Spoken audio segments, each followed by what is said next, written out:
గోవింద కథా సుధారస మహావర్షోరుధారా పరంపరలంగాక బుధేంద్ర చంద్ర ఇతరోపాయానురక్తిన్ బ్రవిస్తర దుర్దాంత దురంత దుస్సహజను సంభావితానేక దుస్తర గంభీర కఠోర కల్మషకన దవానలంబారునే.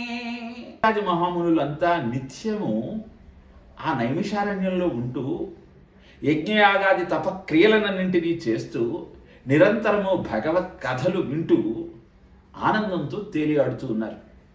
వాళ్లకు తెలుసు భగవన్నామం యొక్క మాహాత్మ్యము. అందుకే సూతుని ద్వారా మళ్ళీ ఆ కథ వినాలి ఆ సూత మహర్షి ద్వారా అన్నది వాళ్ళ కోరిక. అందుకే ఆ నామం యొక్క గొప్పదనాన్ని చెబుతూ ఆ కథల యొక్క ఆంతర్యాన్ని వివరించమంటూ అభ్యర్థిస్తూ ఉన్నారు. అందుకే వరగోవింద కథాసుధారస, వర అంటే శ్రోషమైన, గోవింద కథాసుధారస, గోవిందుడు అన్న శబ్దానికి గవాన్ విందయతి గోవింద అని. గో అనే శబ్దానికి జీవుడు అనే అర్థం ఉంది, సూర్యకిరణ్ అనే అర్థం ఉంది, భూమి అనే అర్థం ఉంది, గోవు అనే అర్థం ఉంది. ఇలా అనేక అర్థములు ఉన్నాయి. మరి వీళ్ళంతా ఆనందించాలి దేనివల్ల? కథా సుధా రసము. కథ అనే అమృత రసాన్ని వరగోవింద కథా సుధారస మహావర్షోరుధారా పరంపరలంగాక, ఆ గోవింద కథా సుధారసం అనేటువంటి అద్భుతమైన వర్షము. ఎలాంటి వర్షము? మహావర్ష. ఉరు అంటే గొప్పదని. మహావర్షోరుధారా పరంపరలంగాక, ఉరుధార గొప్ప అంటే కుంభవృష్టి అంటాను. ఏనుగు తొండంతో నీళ్లు కుమ్మరించినట్టు 7 తొండంలాగా ధారలు ఉన్నాయని అంటుంటాం కదా. అలా గోవిందుని కథ నిత్యము వినటం వలన హృదయం అంతా ఆనందంతో నిండిపోతుంది. కానీ ఇతరములైనటువంటి ఇతరోపాయానురక్తిన్ సంసార సాగరాన్ని ఎన్ని విశేషాలు వేశాడో చూడండి. ఈ జనన మరణ చక్ర గురించి ప్రవిస్తర అంటే విస్తారమైనది. ఎవడెవడివాడో ఈ జీవుడు, కడకు ఎవ్వరికి ఏమోనో ఈ జీవుడు, ఎందరికి కొడుకుగాడి ఈ జీవుడు, కడకు ఎందరికి తోబుట్టడి ఈ జీవుడు అని అన్నమయ్య అన్నట్టు ఎన్ని జన్మలున్నాయో కదా మనకి. అందుకని ప్రవిస్తర అన్నాడు. విశాలమైనటువంటి ఈ సంసార చక్రం, జనన మరణంతో కూడినటువంటి ఈ చక్రం అనేది ప్రవిస్తర, విశాలమైన. తర్వాత దుర్దాంత, దాంత అంటే అణచటం, దుర్దాంత అంటే అణచలేనిది.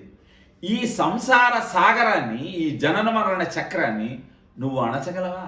నీ సాధ్యమవుతుందా? అణచలేవు. తర్వాత దురంత అంటే అంతము లేనిది. ఎప్పుడైపోతుంది? మీకు ఆంగ్ల సంవత్సరానికి తెలుగు సంవత్సరానికి తేడా ఏంటి అంటే, మన దాంట్లో తిరిగి ఆ తిథి వారము ఈ శోభకృతనామ సంవత్సర, దక్షిణాయన, హేమంత ఋతు, మార్గశిరమాస, త్రయోదశి మళ్ళీ వస్తుంది. 60 సంవత్సరాలకు మళ్ళీ వస్తుంది.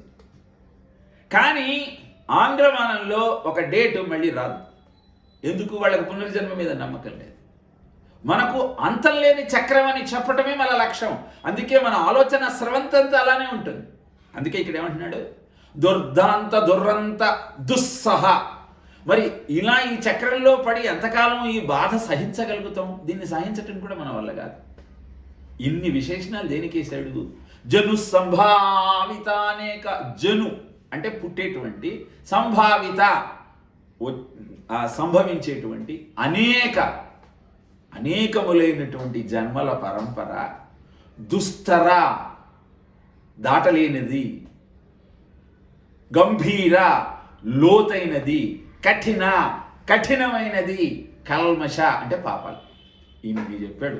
ఈ జనన మరణ చక్రంలో చిక్కుకొని ఈ జీవుడు చేస్తున్న పాపాలు ఎలాంటివి అంటే దుస్తర, గంభీర, కఠిన, ఇంతగా ఉన్నటువంటి మండుతున్న దావానలము. దావానలం అంటే అడవిలో ఒక చెట్టు కనుక తగలబడితే అది ఒకదాని తర్వాత ఒకదాని తర్వాత తగలబడుతూనే ఉంటుంది. దాన్ని ఆపడం ఎవరి వల్ల కాదు. దావాగ్ని, బడవాగ్ని, జఠరాగ్ని అని 3 అగ్నులని చెబుతారు. సముద్రంలో ఉండే అగ్ని బడవాగ్ని, అడవిలో ఉండే అగ్ని దావాగ్ని. బడవాగ్నిని ఉప్పెన వచ్చినప్పుడు చూసాం. సముద్రంలోంచి ఆ ఉప్పెన బయటపడింది, ఉప్పెన ద్వారా అగ్ని కనపడింది. అప్పుడు నీళ్లలో అగ్ని ఏమిటి అనుకుంటాం. అంటే ఇది ఎందుకు వివరిస్తున్నాను, బడవాగ్ని ఇక్కడ సంబంధం లేదు కదా అంటే, పురాణం చెప్పేటప్పుడు తత్సంబంధమైన విషయాలన్నీ పౌరాణికుడికి చెప్పాలనేది శాస్త్రం. అందుకే బడవాగ్ని అంటే సముద్రంలో ఉంది అని పురాణంలో చెప్పబడిన సత్యాన్ని ఆనాడు సైన్స్ ఒప్పుకోలేదు. కానీ ఉప్పెన ద్వారా అందరికీ నీళ్లలో అగ్ని కనపడ్డప్పుడు ఆశ్చర్యపోయారు. కాబట్టి అలాంటి దావాగ్ని ఏదైతే ఉందో అది అంతం లేకుండా సాగుతూనే ఉంటుంది. ఈ జనన మరణ చక్రం కూడా అంతే. అందుకే దాన్ని దావానలంతో పోల్చి సూత మహామునిని ఇక్కడ శౌనకుడు బుధేంద్ర చంద్ర అన్నాడు.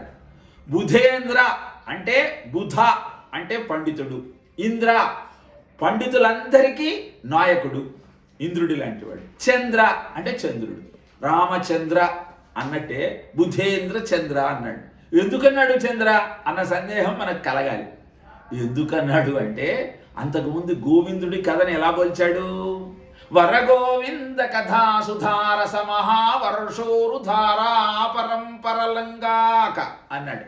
అంటే గోవిందుడి కథ అనే అమృత వర్షము కుంభవృష్టిలాగా కురిస్తే తప్ప అమృత వర్షము అని అన్నాడు. కాబట్టి కథను అమృత కిరణుడైన చంద్రుడితో పోల్చాడు. అంటే అంత గొప్ప కథను నువ్వు మాకు అర్థమయ్యేలాగా, చంద్రుడు ఎలా అయితే అమృత కిరణాలను పంపించి ఓ గామావిశ్యచ భూతాని ధారయామ్యహమోజస పుష్ణామి చౌషధి సర్వ సోమో భూత్వా రసాత్మక అంటాడు భగవద్గీతలో. ఆ చంద్రుడి యొక్క అమృత కిరణాలే జలానికి జీవాన్ని ఇస్తుంది, ఓషధులకు పుష్టినిస్తుంది, రసాయనాలకు శక్తినిస్తుంది. అలా ఆ గోవిందుడి కథా సుధా రసము నువ్వు చంద్రుడు అమృత కిరణాలు కురిపించినట్టు మాకు అందజేవయా. ఈ జీవితం అనేటువంటి, సంసారం అనేటువంటి విశాలమైన, అణగదొక్కలేని, భరించలేని ఈ చక్రాన్ని నుంచి బయటపడే ప్రయత్నం చేస్తాము అంటూ ఈ శ్లోకంలో అభ్యర్థిస్తూ ఉన్నాడు. ఎవరు? శౌనకుడు. ఎవరిని? సూత మహామునిని. ఆయనకు ఆ కథామాధుర్యం తెలుసు. అందుకే అంతకు ముందు పద్యంలో యవ్వని అవతారమెల్ల జీవులకు సుఖముయు వృద్ధియు స్వరది చేయు అంటాడు. ఎవడి అవతారం సుఖాన్ని వృద్ధిని ఇస్తుందో, ఎవడి నామం సంసార బంధాన్ని తొలగింపజేస్తుందో, ఎవడి చరిత్ర హృదయంలో నిలుపుకుంటే భయం, మృత్యువు భయపడి పారిపోతుందో, ఎవరి పద నది నేపారు జలములు సేవింప నైర్మల్య సిద్ధి గలుగు. మీరు ఒక్కొక్క పద్యాన్ని తీసుకుంటే ప్రతి పద్యంలో కూడా అమృతం వర్షిస్తుంది అని మీకు చెప్పాను. ఒక నిత్య జీవిత సత్యాన్ని చెప్తారు. దాని ద్వారా, దాని ఆధారంగా చేసుకొని, ఇందాక రామానుజాచార్య గారు కూడా అదే అడుగుతున్నారు. మేము భాగవతం రెగ్యులర్గా చదువుతున్న వాళ్ళు అవస్థలు పడుతున్నారు కదా, ఎందుకని? దానికి కూడా సమాధానం ఇదే. దీని తర్వాత ధర్మ సందేహాల్లో ఇంకా వివరిస్తాను మీకు. కాబట్టి ఈ పద్యంలో శౌనకాది మహామునులంతా అలసులు, మందబుద్ధియుతులు, అల్పతరాయువులు, ఉగ్రరోగ సంకలితులు, మదభాగ్యులైనటువంటి కలియుగ వాసుల యొక్క జీవితము ఆనందంగా గడవటం కోసము, వాళ్ళకి ఇహము పరము రెండూ అందించాలన్న సంకల్పంతో గోవిందుడి కథ చెప్పవయా. అది వింటూ ఉంటే ఎలాంటి వారి యొక్క మానసిక స్థితి అయినా చక్కగా అవుతుంది. ఎన్ని కష్టాలున్నా దాని నుంచి బయటపడే ఆత్మస్థైర్యం వాడికి దొరుకుతుంది. అలా జీవితాన్ని ఆనందంగా గడపటానికి వారికి అవకాశము, అదృష్టము లభిస్తుంది.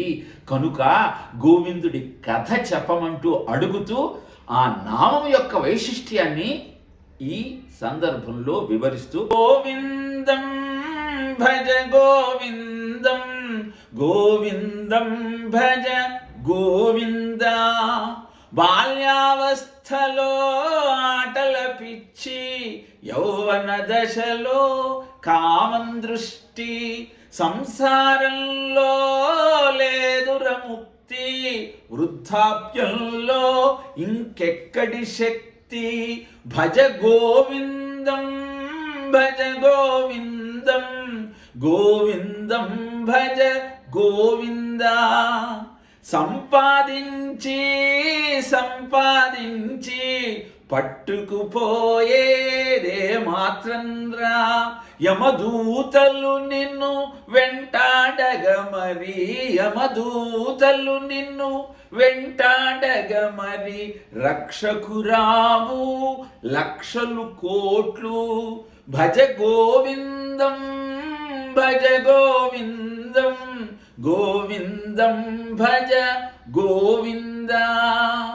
పుట్టే మనిషి పోయే మనిషి అంతల్లేదురా ఈ చక్రానికి, తల్లి గర్భమున తిప్పలు తప్పగా తిప్పడి మాటే మది ధ్యానించు. భజ గోవిందం భజ గోవిందం గోవిందం భజ గోవింద. నీలో ఊపిరి ఆడే వరకే కుశలం ఏమని అడిగేరందరూ, హంసే నీలో ఆగిందంటే దగ్గరకొచ్చే ధైర్యం చేయరు. భజ గోవిందం భజ గోవిందం గోవిందం భజ గోవింద. భార్యా బిడ్డలు బంధుజనాలు కడదాకాని వెంట రారురా, కర్మఫలాలే భవబంధాలు కనరాజనుడా ఈ సత్యాలు. భజ గోవిందం భజ గోవిందం గోవిందం భజ గోవింద.